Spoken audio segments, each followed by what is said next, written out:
Good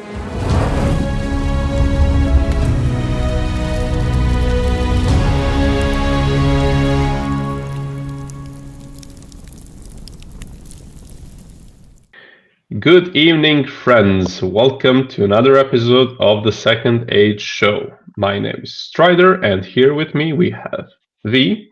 Hello. Hello, everyone. Nice to be here. Awesome to have you here. And we have Hen. Good evening, sir. Hi, good evening. Awesome. We have some pretty interesting news for tonight, and let's start off right away. So the first bit of news is that Sauron will fight Adar in a flashback scene using his Halbrand form, played by Charlie Vickers, and his original form. This is apparently supposed to be the same scene, but was filmed separately. Hen, I think you have some interesting thoughts about this. What's your theory on this? It can be any number of things. They could be in different places in the season, and they want to mirror them. They can be the same, but they want to fade from one to the other, so they show both ways. Personally, I think, and this actually isn't my idea; it's V's. But sorry. it's probably they weren't sure, and they just decided, let's shoot both. Okay, then. So V, if you had to make a bet, you would say that this might be the winning one. I mean, yes, because I haven't understood if it's confirmed that we will see both of the forms in the scene, or if it was just filmed separately, and then they will decide which scene to use. So I think it's one possibility, like that it could be like they hadn't decided whether they want Halbrand or the original form, but that basically confirms that the original form is definitely a totally different actor. At least, I don't know. Mm-hmm. I've missed a couple of Second Age shows, so I'm not quite sure if it was confirmed before that, but yeah. I want to point that out. And but I also liked Hen's ideas about mirroring the two forms, which actually I think it's one way that it could work for them to use both forms in the same scene. So one is in the flashback and one is maybe happening in the present day, and then they're contrasted. Yeah, could be. Yeah. Otherwise, I find it a bit confusing on how else they could use the two forms. Maybe if they show somehow that the OG form of Sauron somehow becomes incompetent, it can't form that form anymore and has to choose another. I don't know. Yeah, that could. That's. Mm-hmm. I think the other, in as much as I think it could very well be that they went, let's just shoot both and decide later. In as much as that's very possible, TV shows usually are more planned than that. TV shows are really shot let's shoot lots of choices and decide in the editing suite. They tend to be much more planned out and with a proper schedule and everything. Yeah, because you have to shoot pretty quickly for TV. Yeah. So you can't really play with it as much, but who knows? Yeah, who knows? I mean, they were comparing this in the first season as filming a really long movie, so maybe they were taking a bit of a different approach here, but yeah, who knows? I mean, they shot, the season is 8 hours. I think they shot for 13 months, less than that. I mean, it's not super long for 8 hours in terms of, if it were a movie, it would have been longer. So, yeah. But maybe we can spice this up a bit with a second scoop of the evening. V, do you want to share this one? Before we go to this one, actually, one more idea that it's okay. Yeah, let's go. A really cool scenario is the Sauron changing form mid-fight. If his form doesn't fit him anymore, not in the sense of dying that I mentioned earlier, that the form failing, but in the sense of utilizing his different forms to fight better. Maybe he starts as Halbrand and then he jumps in the OG Sauron form because like it might be larger or a bigger individual and has an advantage over Adar instead of having a human body, like a completely human body. So that could also be a cool scenario. Actually, that is a very good idea. It would actually be very fitting if they did that, because in the Silmarillion, the story of Beren and Luthien, and then they have this Hound of Valinor, Huan, and then he's said to that he will fight the greatest werewolf that ever walked the earth, and Sauron thinks, okay, I'm going to turn into a werewolf, I'm going to fight this Hound. He starts fighting him, and Huan absolutely floors him, and then as he is having Sauron by the throat, Sauron is morphing into these other shapes, like a serpent and some other shapes as well. And then he flies away as a bat. Yeah, after he surrenders, and then Luthien is like, okay, be gone, and then he flies away as a bat. Yeah. So actually, this is a really cool idea, and I would say that it might be my favorite concept. The question is how well it would be done and put as they put it on the screen. But I think it would be a really interesting, really cool, potentially really cool scene to see him maybe jumping from a form to a form, because as you said, it fits the current moment of the fight better. I think that would be really cool. That's a really cool idea. Thank you.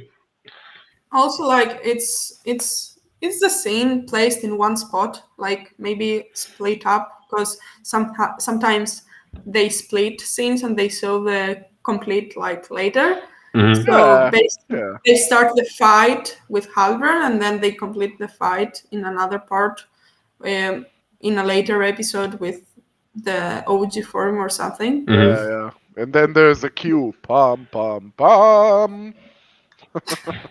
Yeah, like that, like a plot twist. Like we saw the beginning, like we left it on a hang, and then come back to it later to discover the OG form. Yeah, but do you want to share the second news for tonight? Yeah.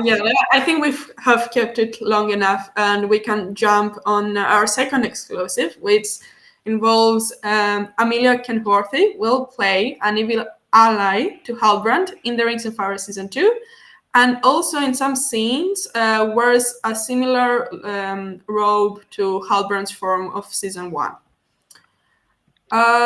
This has been questions because do they mean the robe that he had in the first 2 episodes, like the wretched thing that he had in the raft? Or the robe that he had when he changed clothes finally, like in episode 8 or something. That is an interesting idea. I think it surely has to be more along the lines of episode 8, because it's not a PG-13. It's what, TV-14 show? Yeah, it's not gonna be.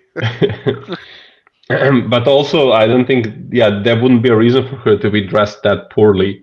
At this point she will be this ally of this very, very important person, so it would make sense that maybe it's one of the fancier robes. So, and I guess it does make sorry for that. Pardon. I guess it does make sense to have the like some uniformed or more or less type of clothes together, especially if it's something fancy. Yeah, makes sense. Like I was a bit taken aback with the flashbacks, and I was thinking in terms of the flashback that is something before the boat scene, but no, I think Emilia's role will be like inside, not in a flashback, like inside the normal season thingy. I just hope, and I think we all hope, something to the effect of, oh, please don't be a rebellious Celebrian. Please don't be a rebellious Celebrian, please. I'm just trying to ignore the possibility that there even is that idea floating somewhere in the world. Because I'm seriously like, rebellious Celebrian is going to be. I think that might be worse than Sauron and Galadriel getting together, but I'm not sure. It's one of those two things. But I'm not sure which one. It's like very tight race. The only way I can accept a rebellious Celebrian is if it turns out to be a double agent and like betrays Halbrand in the end, and be like, I was his prisoner first. He made me his ally because he like somehow like made her took her way. That sounds really his creepy. way, and then she was like, I was always loyal to my family, and stabs him on the back or something. It does steer into Spanish, like one of those telenovelas, but Yeah. It does. No, I am your daughter. Bum, bum, bum. Oh yeah, like Twice reverse in Star an Wars. episode. Yeah. Yeah, well, who knows? But yeah, hopefully not. But something interesting. The interesting thing we can share about all of this tonight is Harry, do you want to read this? I'm sorry, this is like my brain just stopped working for like a couple of seconds. I apologize for that. Hen, do you want to read the next bit of news? Sure. Charlie Vickers has been rehearsing a lot of dictator speeches for the Rings of Power Season 2. This is due to the fact that he will be giving many serious speeches to the villagers of human settlements. Indeed. Yeah, so to me,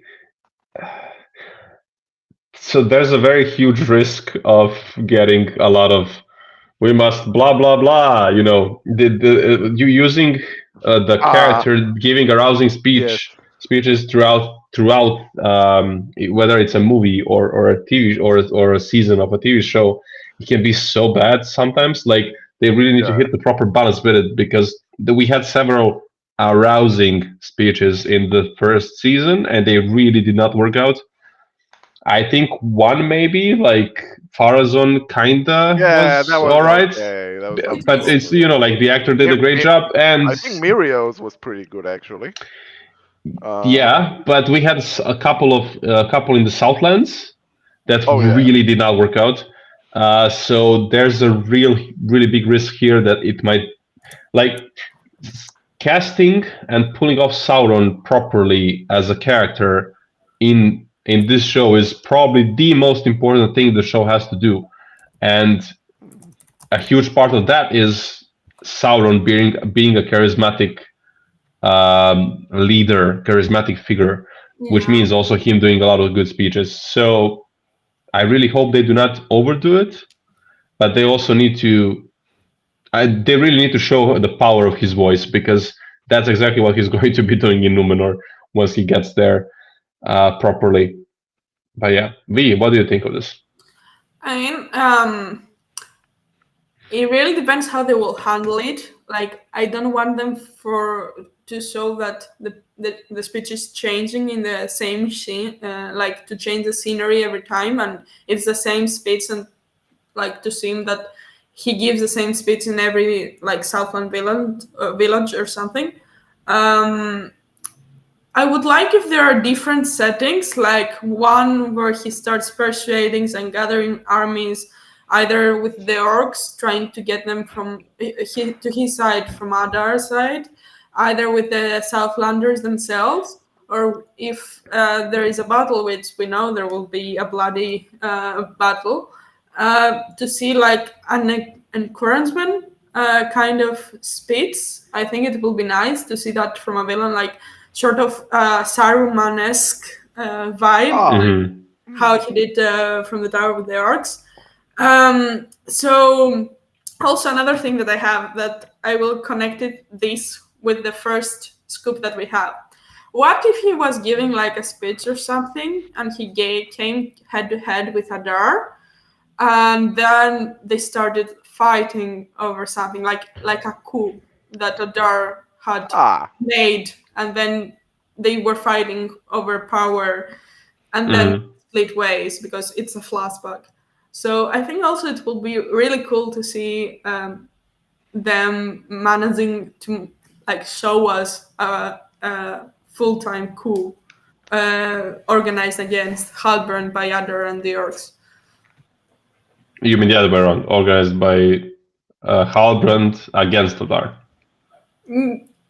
Because in this way, actually, yeah, it could go both ways. But I mean, in this case, we left off in season 1, and Adar is in charge of the orcs. So I think maybe it's likelier that Halbrand will be the one having to organize the coup. But it might, but still, it doesn't mean like maybe later in the season, Adar can again rebel or something like that. Yeah, I mean, it can work both ways. I meant in the flashback because I guess in the flashback, Halbrand was. In the flashback, yeah, okay, yeah, okay. That's why I said, like, we see that connected with the first coup. Like in the flashback, Halbrand is in charge of the orcs, and Adar is the first time that he rebels against him to take power, and that's why he felt that he killed him, and all that stuff. I don't know if it makes sense. Mm-hmm. Yeah, my brain is not braining properly tonight. Mine either. You were absolutely on point. That does make a lot of sense. Yeah, because that is basically what indeed happened. Adar did rebel, so maybe we can see this scene. Yeah. Actually, it would be a very cool scene to see. And also, now I'm realizing in season 1, Adar wasn't recognizing Halbrand. He wasn't, no. It would make sense for the scene, like in the flashback, to have OG form of Sauron. Mm-hmm. Yes. And then when it ends, to be Halbrand getting away after Adar thinking that he killed him. Yeah. Yeah, that makes sense. All right. He says him, you remember me. It could work. He tells him, yeah, you remember me, and he says, no. yeah, exactly.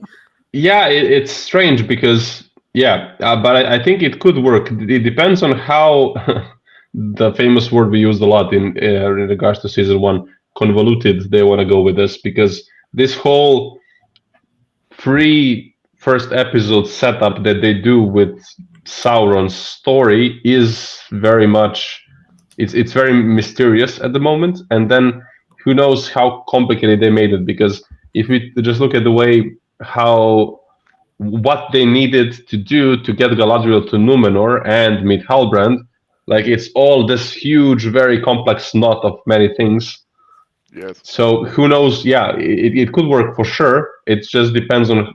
Honestly, I think it's actually quite likely that it will go out like that. But the question is how exactly it will be put on screen, because it might get very complicated. Like they can really stretch things here. Yeah. But we will have to wait and see, I guess. Yeah. The other thing that we have to say is that I hope the speeches don't feel too contemporary, because he's rehearsing contemporary speeches. Unlike, season 1, what was it? They will take our jobs. Yeah, that one. So, elves. I hope it's not like that. Yeah, that's an excellent point. It should not feel contemporary. Oh my God, it really should not feel contemporary. But that's also one of the challenges. Like every speech that he holds has to be an amazing speech. It has to be magnetic.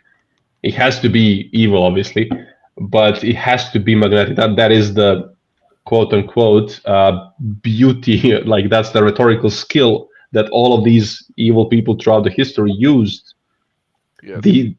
These amazing speeches to inspire people to do awful things, and that is exactly what Sauron will be doing. So it has to be, it has to feel adequate to the time, to this era that we're talking about, and it has to avoid any modern references. That's the worst thing they could do. Yeah, something simple like pitchforks. Get your pitchforks. Pitchforks here. That one. I mean, Sauron also is supposed to be very charming of a speaker when he comes to manipulate the masses. So it has to show that as well, like a talent to speak and manipulate people. Yeah. So yeah. But I wonder, I'm really curious, more than basically anything that's happening.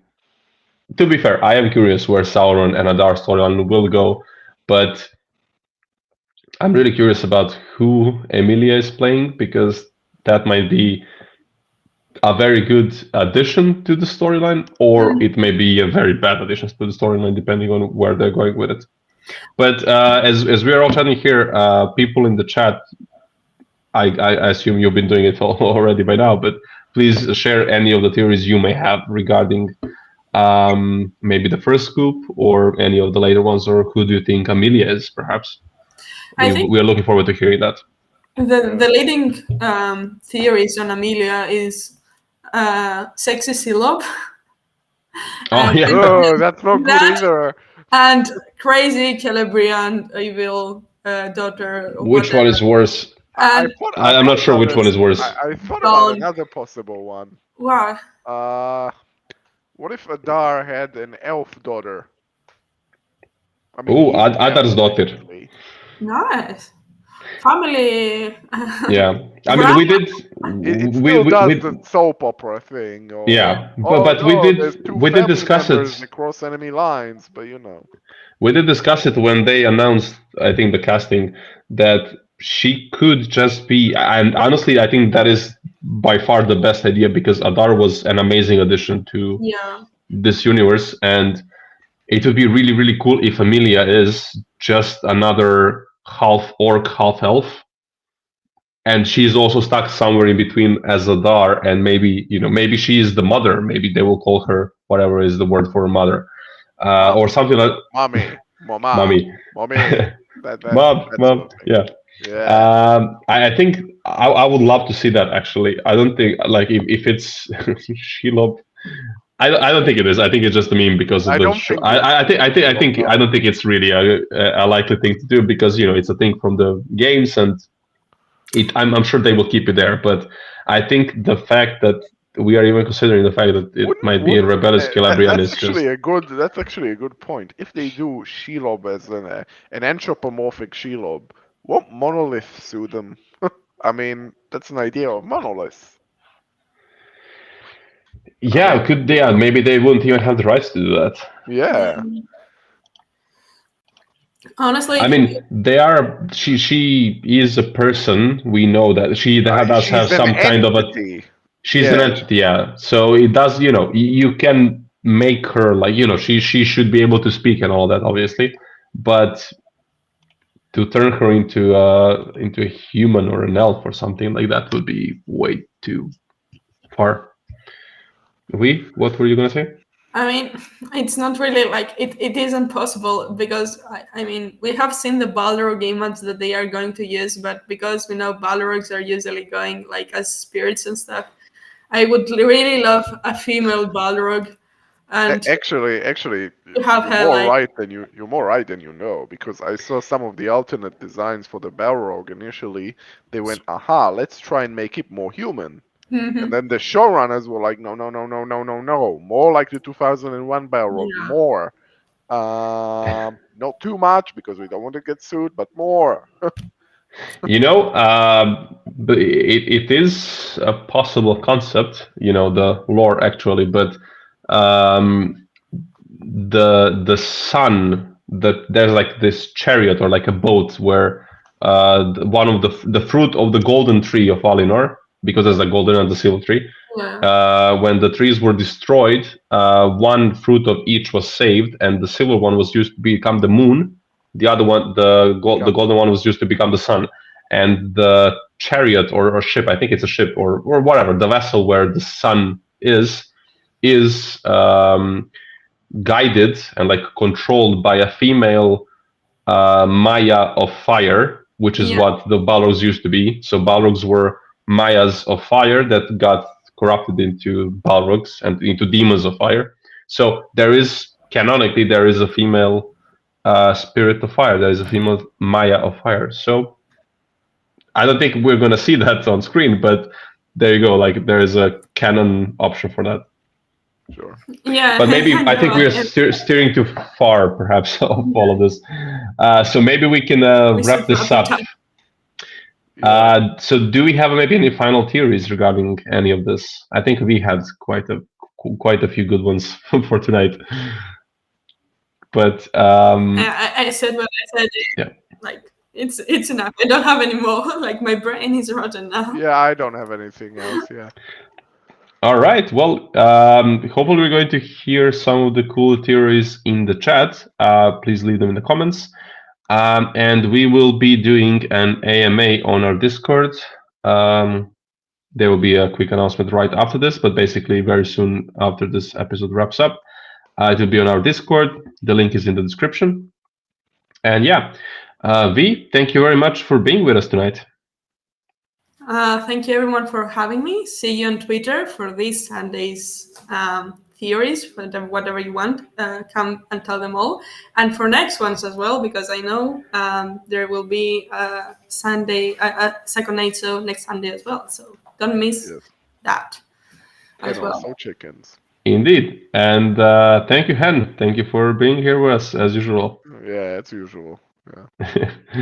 Same old, same old. All right. Well, thank you, folks. We wish you a good evening and talk to you soon. Goodbye.